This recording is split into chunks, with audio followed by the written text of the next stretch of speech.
All right, so we'll say good morning. Let us begin. Begin by thanking our shir sponsors for today, our Talmud Torah sponsors for the month of Iyar, Yona and Shushie Ehrenfeld, for dedicating all the shir and drashos this month in memory of his grandfather Yosef and Shmuel Aron. Marc Karstaedt for dedicating the shir and drashos in memory of his mother Chana Bat Shraggai. Our Daf Yomi sponsors William and Razy Eskin in memory of Bill's mother Gittel Bas Moshe Nochum, whose yahrzeit is on the 25th of Iyar.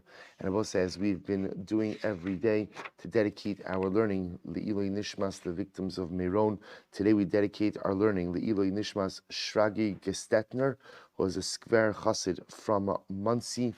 We hope that in the merit of our Talmud Torah, all of the neshamas will have an aliyah and the families a nechama.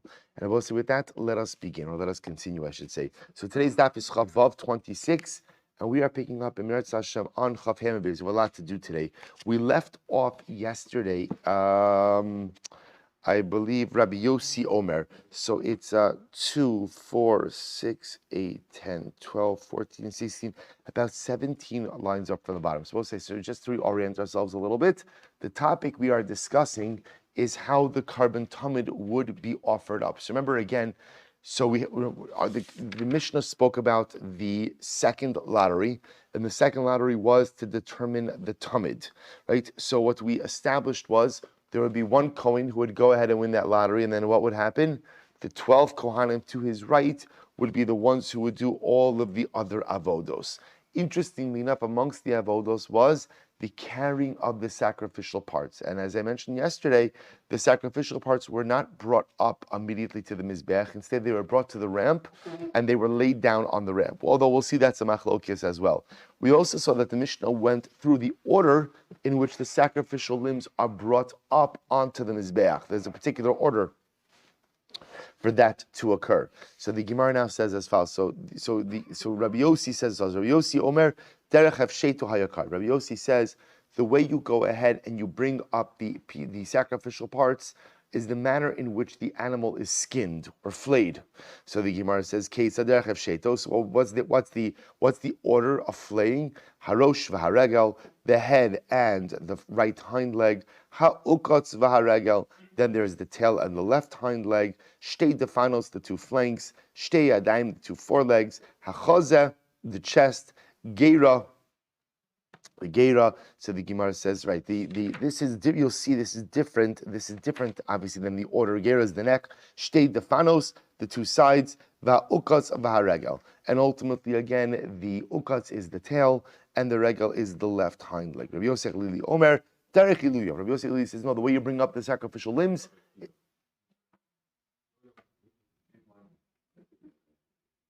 I'm sorry, did I skip? I skipped. I'm sorry. Rabbi Akiva Omer, thank you. Rabbi Akiva Omer, Derech Nichuso. Derech Nisucho, excuse me. Rabbi Akiva says you bring up the limbs in the order in which the animal is dismembered. So how would that be? Hayakar Ketzad, Derech Nisucho, Harosh v'haregel, Shtei Yadayim, Hachazeh v'agera, Shtei Defanos, Ha'okotz v'haregel. So we'll say, so again, they're all just, the machlokis just is it's the same limbs, all the same parts, just machlokis as to what order you're bringing them up in. Rabbi Yosef Lili Omer, Derech Iluya. Rabbi Yosef Lili says, you bring it up in the order of the quality of the limbs. Hayakar Ketzad, Derech Iluya, Harosh v'haregel, the head and the right hind leg. Hachozeh, Agera, Shtei Defanos, Ukotz, Haregel, Shtei Yadayim. But the Gemara says, V'haksiv, Kol Nasach Tov Yerech V'Kesef. So we'll say V'Kasef. Interesting enough, we'll say. So remember, in Rabbi Yossi Aglili's model, the shoulder/sides was brought up before the thigh, because according to Rabbi Yossi Aglili, the shoulder/sides had greater quality than the thigh. Yet the pasuk that the Gemara is quoting over here, the pasuk from Yechezkel, seems to indicate that the thigh of the animal is of higher quality. To which the Gemara says, "Hahi b'kechusha." You're right, in a smaller or leaner animal, so the thigh has more meat. But on a larger animal, it is the shoulder/side that has more meat on it. Okay. Amar Rava says, Bein Tana Didan, Bein Rabbi Yossi. So Rava says, whether according to our Tana of the Mishnah or Rabbi Yossi, Basar Iluya de Bisra Azlinon. We go ahead and we want to bring up, interestingly enough, The Tanakama holds, subscribes to the same idea as Rabbi Yossi. Rabbi Yossi holds that the order of the limbs is really the order of what he calls derech iluyav, the quality of the quality of the quality of the animal. So the Gemara suggests that our Tana, the Tana of our Mishnah, holds of this same idea. So what's their machlokas? Their machlokas, Rabbosai, is at the it says ben Tana didam Rabbi Yossi basar iluya de bisra azlinan. Both our Tana and Rabbi Yossi will both agree that halacha l'maisa we go after the quality of the meat. So what's the machlokas? Mar azil basar ivra de bisra, umar azil basar shmeina de bisra. So we'll say, so one opinion held that quality is defined by quantity, right? We bring up the limbs that have the most amount of meat first, and then as we go from most meat to least meat, and ultimately again the other opinion holds that what determines quality is the fattiness of the meat. Therefore, we bring up the fattiest parts first, and then we go to the leaner parts as the progression goes forward. So my time was salka rega bahadiresha. We'll say, by the way, interesting enough, if you notice, according to all of the opinions, well, before we get to this, first is, why is it that the right hind leg is brought together with the head? Why are those two things brought together? To which the Gemara says, my time was salka rega bahadiresha, mishun duration of fishe be'atzamas, cover rega bahadei. Since the head is filled with bones and not a lot of meat, therefore they bring the right hind leg, which is a lot of meat, together with the head. Interestingly, the Koli Alma mias rosh kariberesha minadan. We'll say, so interestingly enough, if you notice, according to all opinions, the head is offered up first. Right? Interesting. The head is offered up first. So why is that? So the Gemara says, minalan. From where do we know that? Tisanya minayin l'roshu pader shekol mechal de'ivarim.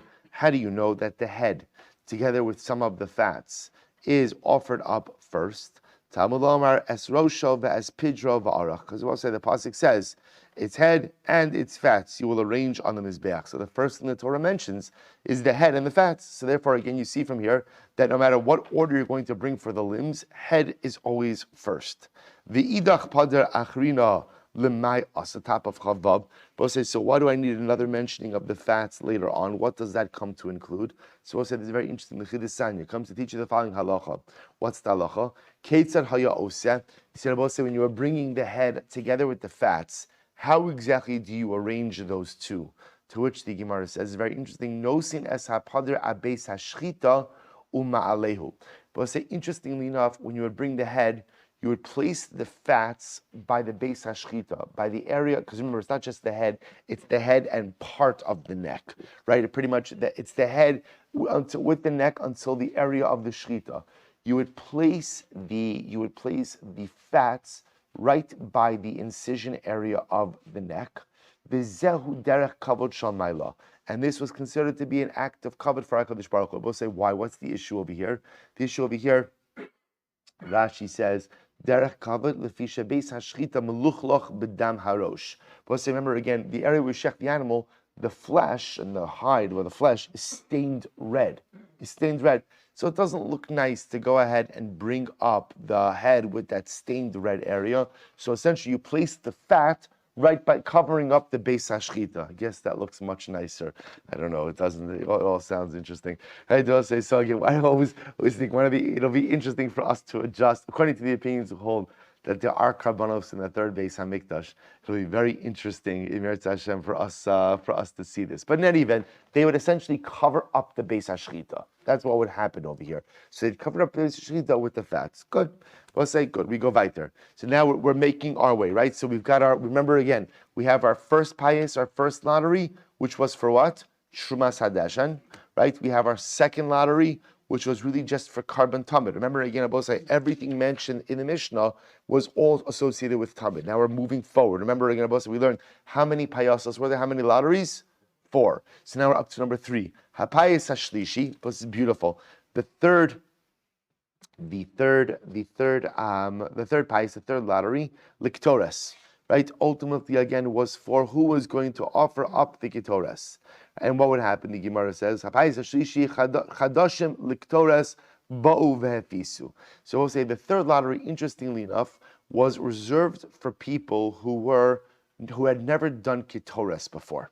So if you had never done Ketores, they would make the announcement, literally, Chadoshim L'Ketores, those who are new to the Ketores, namely those who have never performed the avodah of Ketores, come and participate in this lottery. Vefisu, and Revi, then we go up to the fourth lottery, Baravi, Chadoshim Im Yishanim. So we'll say, the fourth lottery was both new and old. Now again, I will say what that just means is when we go back to the fourth lottery, everyone is eligible. So as opposed to lottery 1 and lottery 2 and lottery 4, where every Kohen is eligible, every Kohen who's on service is eligible.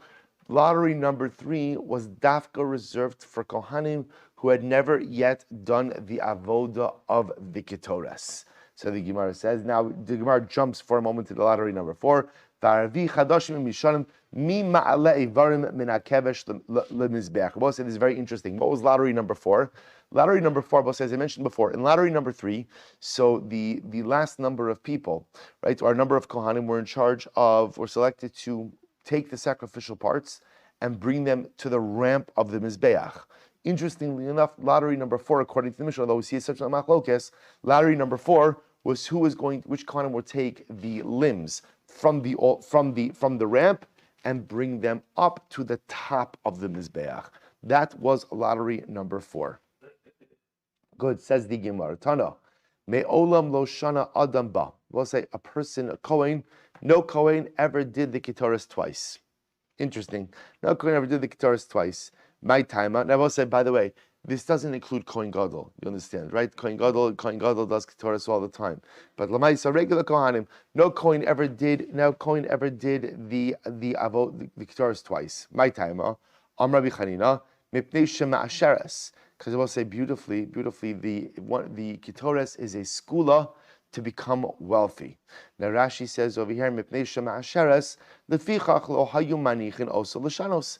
Therefore, I will say they didn't permit Kohanim to do the Ketores more than once, in order to literally share the wealth. That every Kohen should have the opportunity to go ahead and partake of this bracha. Why is it that Ketores is a skula for wealth? Right? What's the pshat with that? So ilema mishum dichsev yasimu Ketores ba'apecha uksiv basrei barich Hashem chelo. Maybe you'll say, because the pasuk says yasimu Ketores ba'apecha, which literally means they will place Ketores. Ba'apecha literally means in your nose, but it means but it really means in your presence. They'll offer up Ketores in your presence, and then it says afterwards, Baruch Hashem chelo. Hashem will bless your resources. So you see the juxtaposition ultimately again of the bracha of Ketores, or the concept of Ketores, with a blessing of your resources by Hashem, is the remez, is the scriptural allusion that Ketores is a school for parnasa. Well, if that's the case, Yachi Olanam yaksiv v'chalila mizbechacha. We'll say the same pasuk that says Yasimu Ketores ba'apecha also says v'chalila mizbechacha. That's an ola. So maybe an ola is also a skula for ashiras, for wealth. Amalei hashchicha v'halo shchicha. We'll say ola is very common. Ketores is not as common. So it makes sense, the Gemara says, that the bracha of ashirus is associated with that which is not as common. So look at Rashi for just a moment. This is very interesting. Halo shchicha o mistabra dechi ksiv osher. When we speak about wealth, adalo shchicha. Ultimately, again, that refers to that which is not common. De'imkein nimtsu hakol ashirim. Because otherwise, everyone would be considered wealthy. Now, this is very interesting. And if everyone's considered wealthy, then what? Then no one's wealthy. Which will say such a profound yesod, how wealth is incredibly relative. Incredibly relative. So, okay, in any event, the Gemara says right there. So the Gemara says, just want to point out this notion that Ketores is a school of wealth. I think I mentioned this yesterday, which is one of the reasons, by the way, even today, when we don't yet have the opportunity to go ahead and offer up Ketores, why it's so important to recite.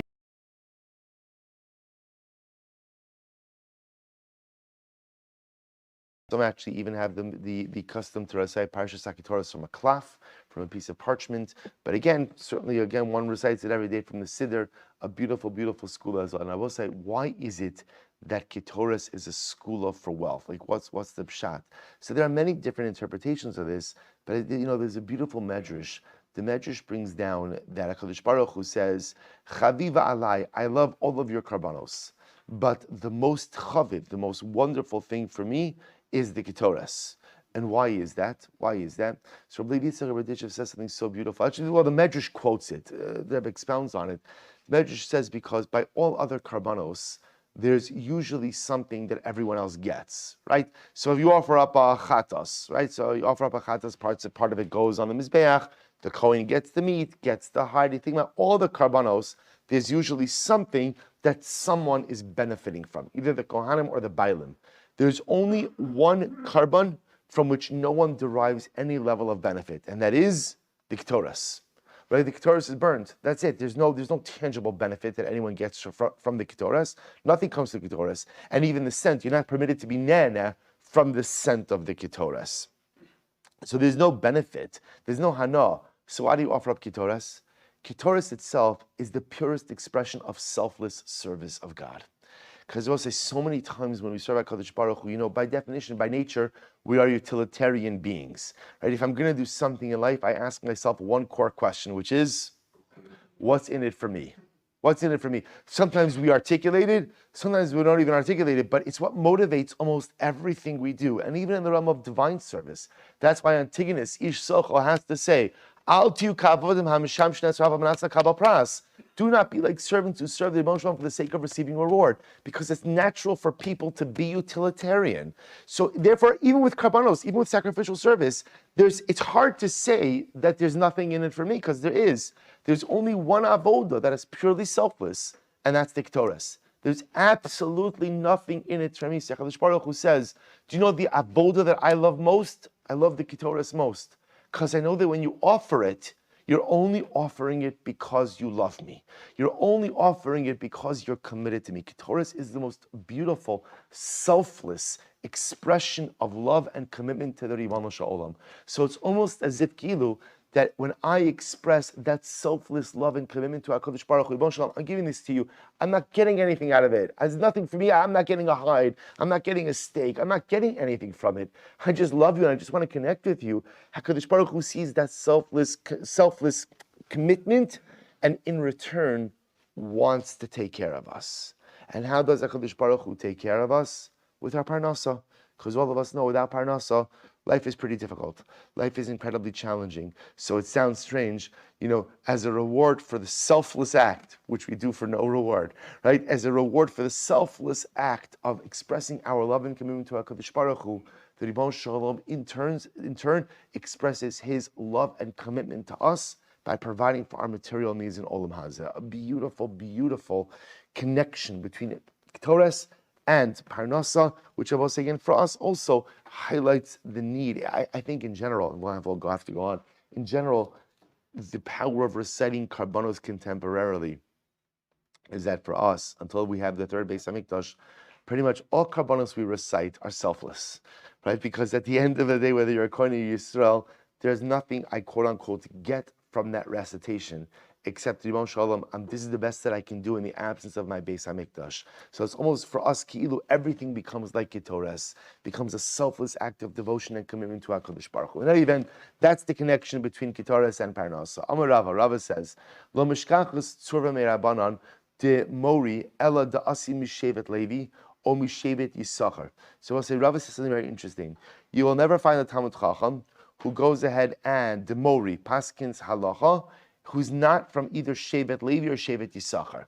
So where do we know this? From Levi Dichsiv, Yoru Mishpatech al Yaakov. By Levi it says, because Levi is when Levi gets their bracha, right? Levi is told, you will teach the laws to Yaakov, which indicates that Levi, right? The teachers are from Leviim. And Yisachar Dichsiv, Yisachar Yodei Bina Li'itim, Ladas Ma Ya'aseh Yisrael. And again, by Yisachar, the pasuk says that it's in Divrei Yomim that they are Yodea Bina Li'itim. They are the ones who know knowledge for all times in order to instruct the Jewish people what to do. So therefore, again, Rava suggests that teachers, those who teach Torah, ultimately, again, either come from Shevet Levi or Shevet Yisachar. Ve'ema Yehuda Nami.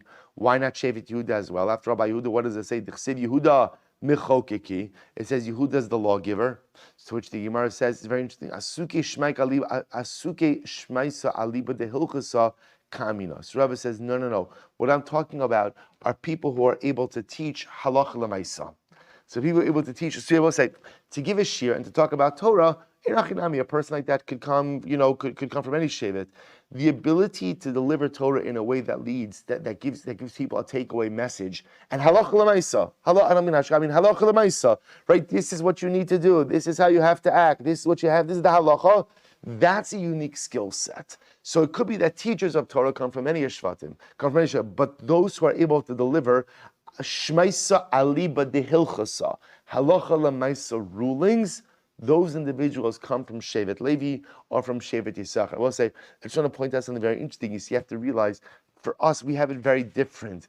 When the Gemara speaks about the ability to deliver, Torah, halacha l'maisa, that was an incredible feat, Bisman Gemara, right? Because we'll say, what did you have to do? You had to sift through, right? All of the discussions in the Tanam and Amoraim and the Braisis and the Toseftos and the Mishnayis. You have to go, see, for us, you want halacha l'maisa, what do you do? You open up the Shulchan Aruch, right? It's just that we don't understand, like we have a codification of halacha. It's not, there's no mystery anymore, right? There's no mystery. Okay, sometimes there's difficulties with the application, but l'maisa, the rules are all there. So the ability to learn halacha l'maisa for us is quote unquote relatively easy, but the ability, what the Gemara is describing, asuke shmaisa aliba dehilchosa, to take a sugya and to distill it down to halacha l'maisa, that is an incredible skill set, which also tells you something amazing. Kind of to like speak in matters of spirituality or in matters of Torah, many people could do. But the ability to kind of find a conclusion and the ability to find a direction, ability to plot a path forward, that's much more difficult, which we all know this just in life in general, right? It's easy to talk about things, it's easy to immerse yourself in things, but to kind of decide on a derech in life, a clear defined mahalach, a clear defined journey, a clear defined path forward, that's a suke shmaisa liba de hilchasa. Fantastic, you have all the dreams, all the aspirations, all the things you want to do. Excellent. What are you doing? What are you doing? What is your plan? That is a much harder skill set. So the Gemara goes weiter. The Gemara says, Amar Rabbi Yochanan, in mefaisin al talmid shel ben arbayim. Most very interesting. Rabbi Yochanan comes along and says, we do not draw a separate lottery for the afternoon talmid. Remember again, lottery number 2 was for the carbon talmid of the morning. As Rabbi Yochanan says, there was no separate lottery for the carbon talmid of the afternoon, talmid shel ben arbayim. So how do they divvy it up? Very simple. We'll say incredible. So essentially, lottery number 2 was a twofer. Whatever you got in the Talmid Shal Shachar, you also got in the Talmid Shal Bein HaArbayim. Meisei, the Gemara says, is that really true? Kishim shemefaisin shachar kachem mefaisin bein arbayim. So it was a pretty explicit brisa that says the same way they did a lottery for the morning, they also did a lottery for the afternoon. To which the Gemara says, no, that's not talking about the Talmid. Kisan yahi b'ktores. That's talking about the Ketores. There was a Ketores was offered up in the morning and in the afternoon. So they would do 2 lotteries, one for the morning Ketores, one for the afternoon Ketores, which will say it makes sense that Ketores wouldn't be the same people, because that's what the Mishnah said. Chadoshim, what was the Lashon? Chadoshim, the Ketores, bo ve'efisu. So, but for the Talmid, there was only one lottery in the morning, and whoever did it in the morning also did it in the afternoon. To which the Gemara says, I don't know about that. V'atanya, we learned Kishem shemefaisin lo shachris, kach mefaisin lo arvis. We'll say a little bit of diktuk, which for many of us brings back like elementary school PTSD. Let's say, but so a little bit of diktuk over here. So remember again, Ketores is nekeva, right? Ketores is feminine. So when it says kishim shemefaisin lo Rabbo says lashon zachar is masculine. That's not referring to Ketores. Right, Ketores is feminine. It should be law if it's Ketores. So that sounds like it's referring to the carbon tamid. Ema law. The Gemara says, change it. Change the brisa. It shouldn't read law. It should just read law. Good. It's a good answer. Vatanya, I relearned. Kishem shemefaisin lo shachris. Kach mefaisin lo arvis. Ukishem shemefaisin lo shachris. Kach mefaisin la arvis. We'll say this brisa kind of blows us all, because the brisa kind of says both explicitly the same way that you draw a lottery for it masculine in the morning, carbon tamid. You draw a lottery for it masculine in the afternoon as well, carbon tamid. So too, the same way you draw lottery law for it masculine, Ketores in the morning, you draw lotteries for la it feminine in the afternoon as well, Ketores. So we'll say the price clearly indicates that you're drawing a lottery both for Ketores and for Tamid, both in the morning and in the evening. So I'm going to show you Rav Yitzchak Hacha b'Shabbos askina. No, that price is talking about Shabbos. So here's what's interesting: Sunday through Friday, what the Gemara is suggesting is that halacha l'maisa, they would draw lots for the carbon Tamid only in the morning, not in the afternoon. Not in the afternoon, right? And whoever got the avoda in the morning would do it again in the afternoon. Now, Ketores are going to see some machlokas. This price that says over here that they would draw lots in the afternoon again, both for Ketores and for Tamid, was talking about Shabbos. Now, both say that makes sense because what happened on Shabbos? The Kohanic shifts. They changed, right? Remember again, that was the change of guard in the Beis Hamikdash was Shabbos afternoon. A new Beis Av, or a new Mishmar, right? A new group would come in on Shabbos. Sefer Bosai, it makes sense. Why did you have to draw a lottery again on Shabbos afternoon? Why? It was a new group of Kohanim who were there.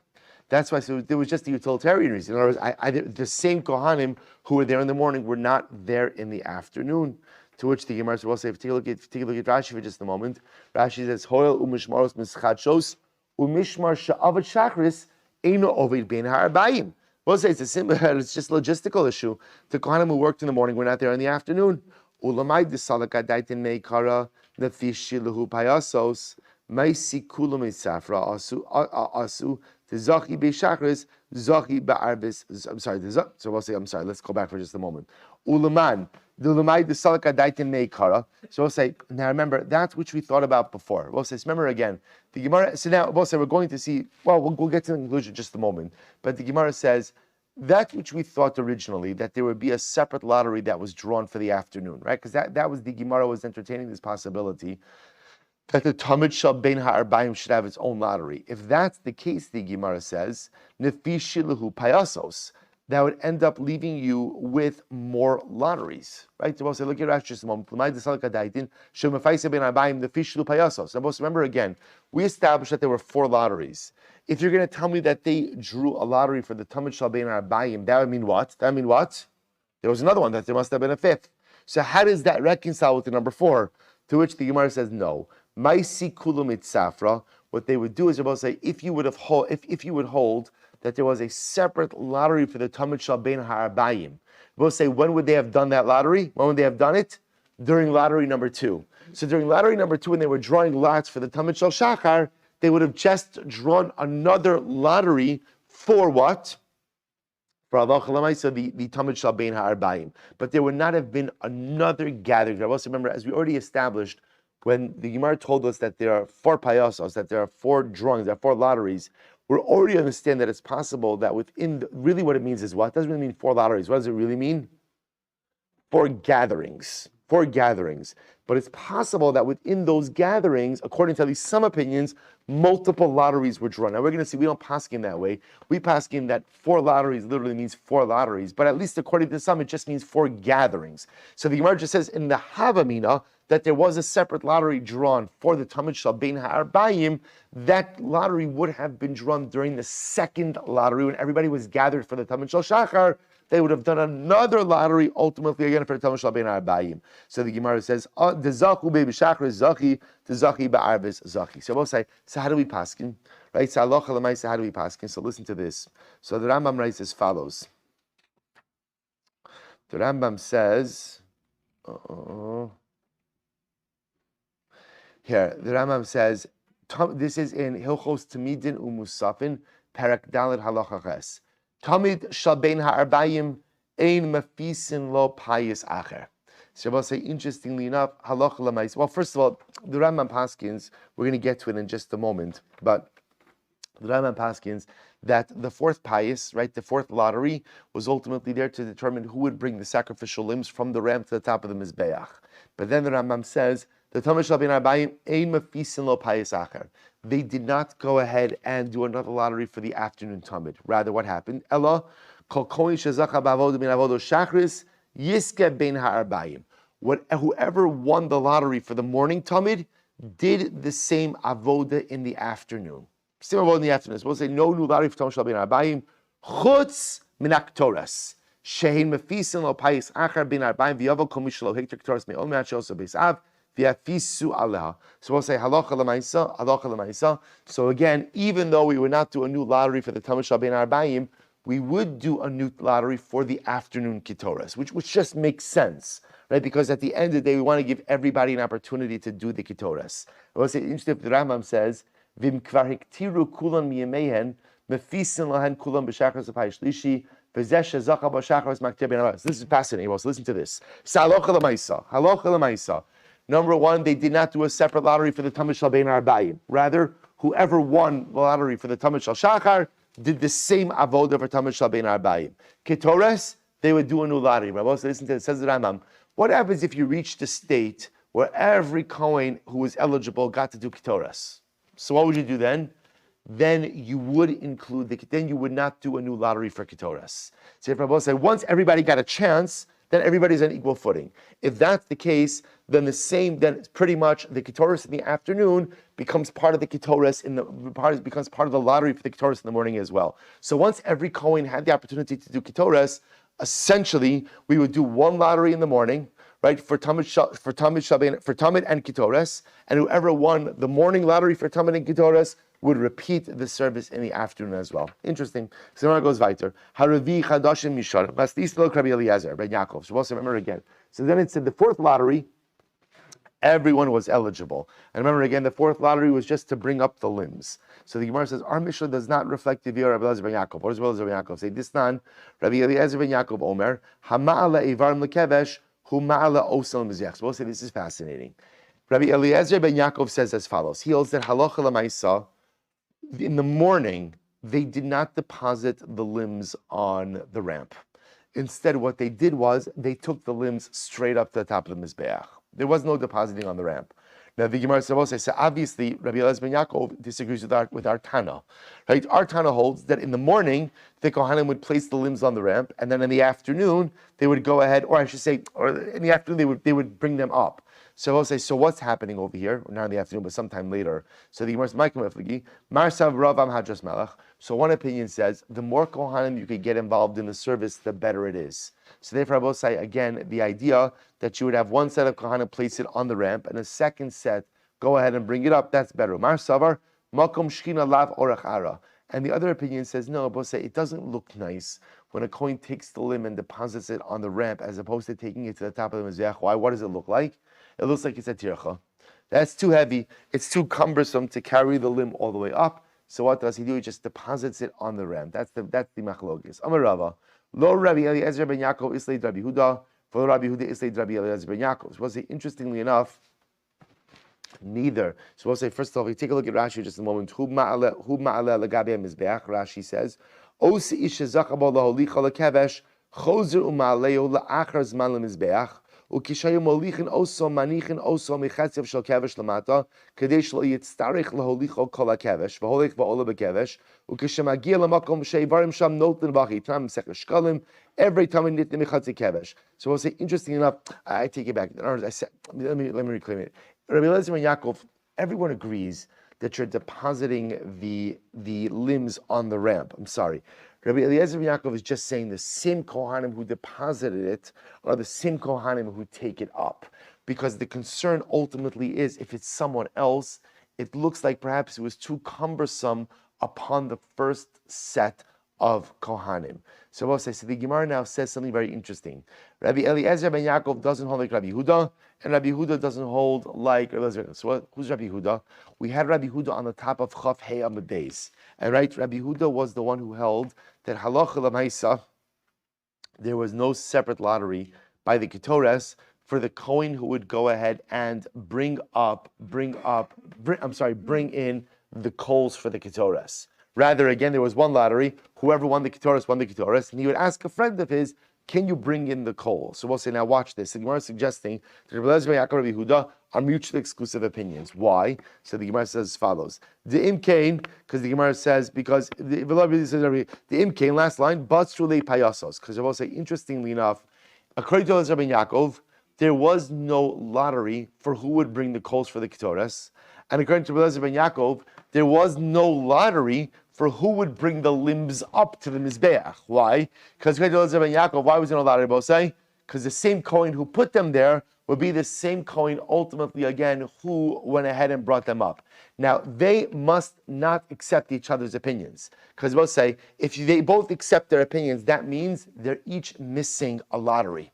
Right? Because remember again, both of Rabbi Yaakov and Yehuda say there's one lottery less than the number. But again, if they each hold that the other one is wrong, so Rabbi Yaakov says, no, there was a lottery for the coals, and Rabbi Yehuda holds, no, there was a lottery to take up the limbs, then they have the right number of lotteries, or the right number of slots. But if they both agree with each other, they would be missing one lottery, or one slot, I should say. The Gemara says, and if you would in fact find a Tana who would hold that there were 5 lotteries instead of 4, the Lo Rabbi Eliezer ben Yaakov, Lo Rabbi Yehuda. We'll say then that Tana would not hold like either of these opinions. Good. So we'll say let's go back there. Tamid Kare Betisha. So we'll say now we've gone through. We'll say all 4 lotteries. So I just want to point out lottery number 4 was really, according to the Mishnah, kind of the least complex. Because what was lottery number 4? Lottery number 4 was just who is bringing up the limbs. That was it. So now we know all 4. Number 1 was for the Tamid, and again, all the accompanying parts of the Tamid. Number 2, what was number 2? Trumas, I'm sorry, thank you very much. Number 1 was Trumas Tadishkach. Number 1 was Trumas Hadeshan, excellent. Number 2 was Carbon Tamid. Number 3 was Ketores.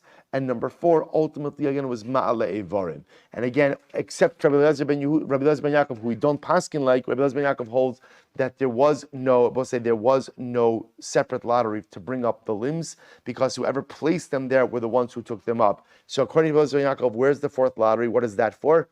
That would be for whoever brings in the coals for the Ketores. That's kind of Blessing of Yaakov. But we reject that. We pass like the way the Mishnah reads, and therefore 4th lottery was for who gets to bring up the limbs to the Mizbeach. Good.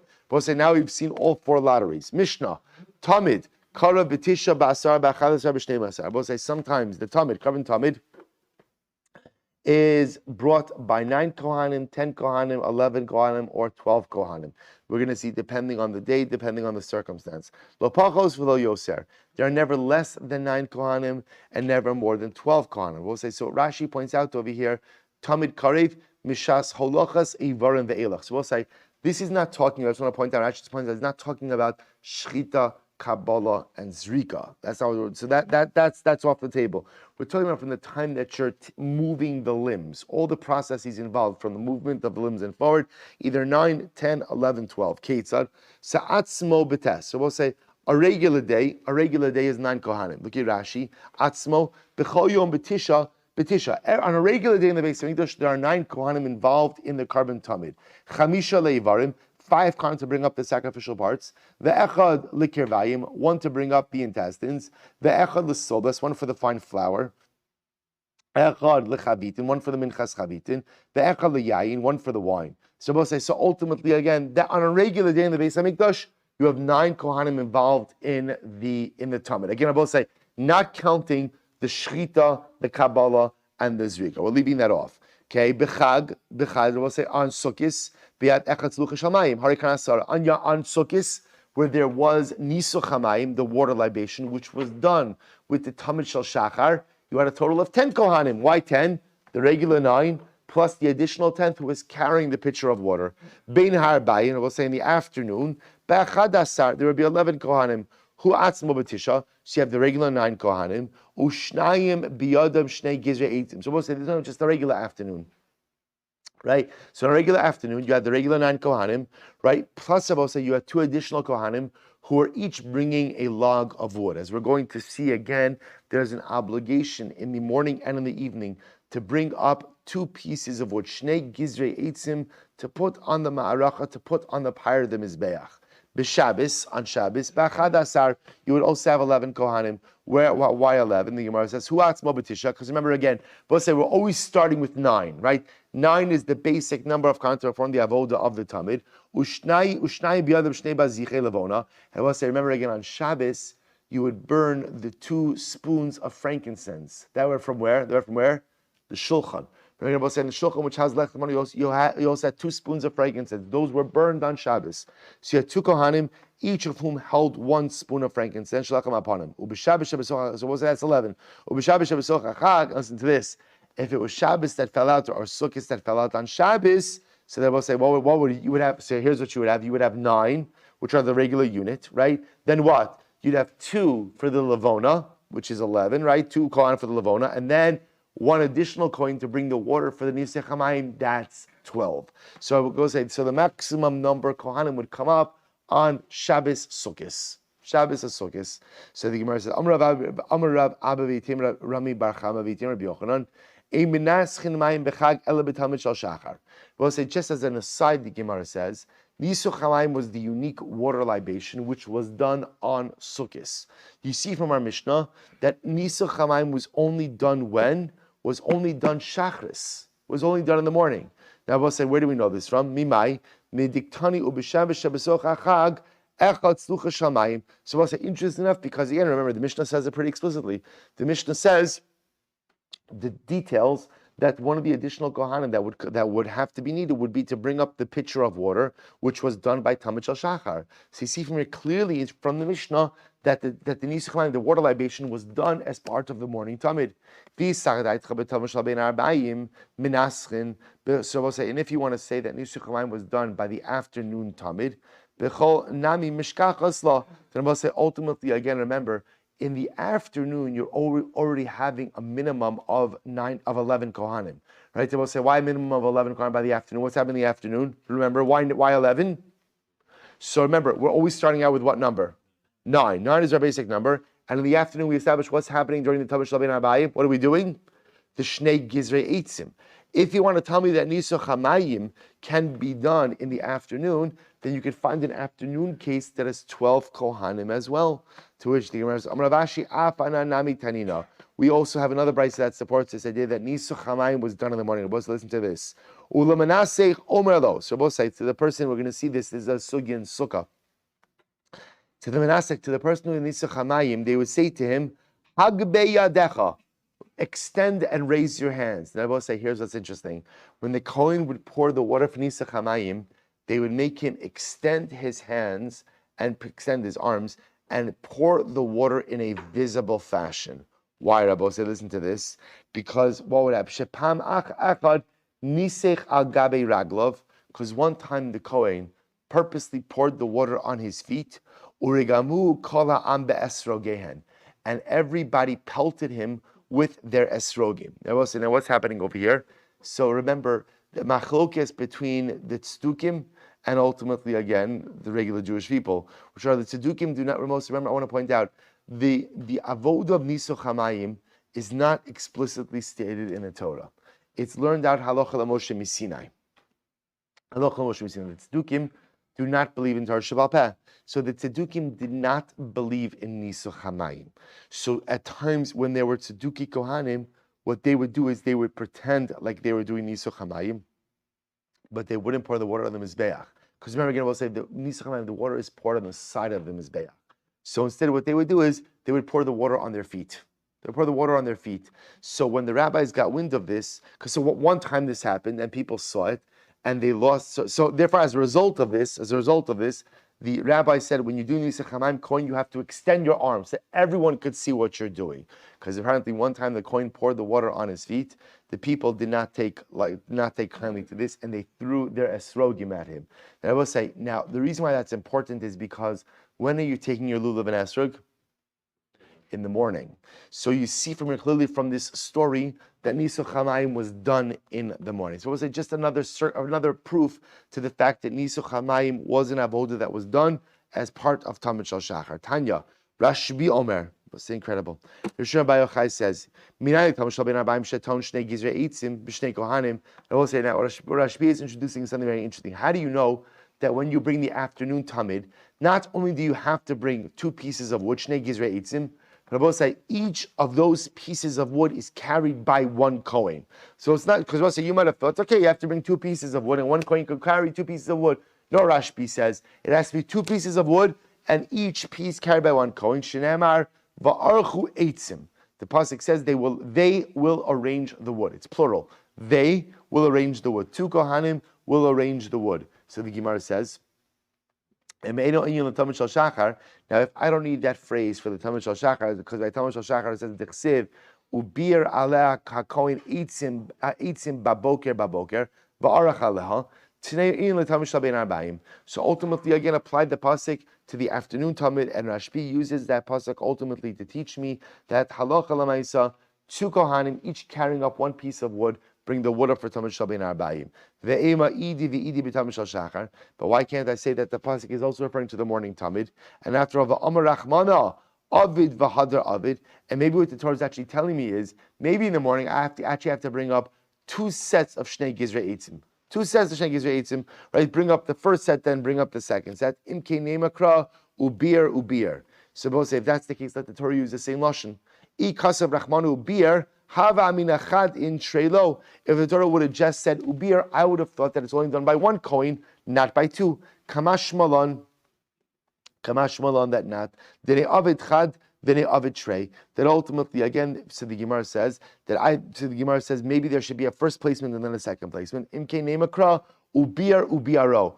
Inami v'arach v'archo. My ubir v'archo. So we'll say if that's the case, the Torah should have used 2 different lashonos. Why does it say therefore ubir v'archo? Shmamina kidaminan. Therefore, we'll say ultimately again, it must be coming to teach us that which we said before, namely that halacha l'maisa is referring to 2 different tamidin. And therefore, I will say again, Rashbi teaching us that halacha l'maisa, the phrase of ubir ala, the phrase of va'archu eitzim is coming to teach me that halacha l'maisa, the Shnei Gizrei Eitzim of the afternoon are brought up by 2 independent kanal. So we'll have to stop over here. We'll pick up in Meretz. Actually, let me just finish the Mishnah. Tani Pinchas, Payis Pamim Yud Gimel, Pamim Yudal, Pamim Tezvav, Pamim Tezayin. So the Gemara Pinchas says sometimes.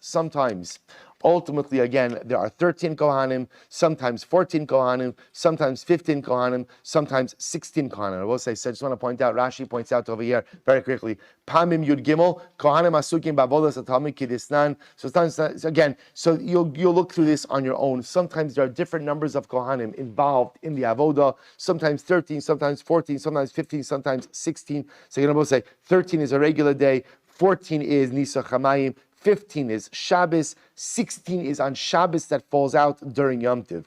Vatanya Yud Zayin, sometimes, Bryce that says sometimes there's even 17 Kohanim, to lo Rabbi Yaakov, elak Rabbi Yehuda. Rather, Rabbi say ultimately again that would reflect the opinion not like Rabbi Yaakov, who holds that there is no pious, there is no extra Kohen who brings up the limbs, but rather again a reflective view of Rabbi Yehuda, who holds that there are additional Kohen who bring up the limbs. Rabbi, I'm sorry we went fast. We'll stop over here. Miras Hashem. We'll pick up at the new Mishnah Miras Hashem tomorrow. Sharech Rabbi.